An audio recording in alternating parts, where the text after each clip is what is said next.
नमस्कार. आपल्या सगळ्यांचे सायकल 11 या यूट्यूब चॅनलवर स्वागत आहे. आज आपण लोन आणि इन्कम टॅक्स रिटर्न या विषयावर बोलणार आहोत.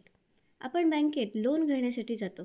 तिथे आपल्याला 3 वर्षांच्या IT रिटर्न भरल्याच्या कॉपी मागतात. आता आपल्याला अचानक जाग येते, कारण आज तोवर आपण कधीच IT फाईल करण्याच्या भानगडीतच पडलो नसतो.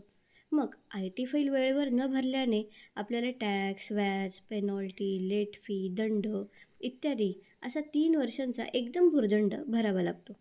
आता नवीन जोमाने खूप उत्साहात 3 वर्षांचे IT फाईल घेऊन आपण बँकेत जातो. पण बँक आपल्याला लोन देण्यास नकार देते.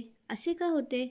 कारण आपण 3 IT रिटर्नमध्ये 6 महिन्यांचा गॅप ठेवला नाही आणि एकाच दिवशी ITR फायलिंग केले.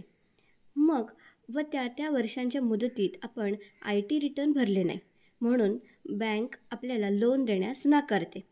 म्हणजे आपण केलेल्या मेहनतीवर पाणी.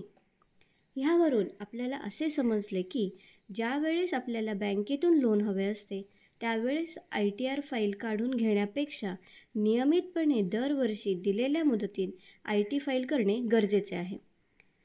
हा व्हिडिओ जास्तीत जास्त शेअर करा आणि सायकल 11 ह्या यूट्यूब चॅनलला सबस्क्राईब करा. थँक्यू.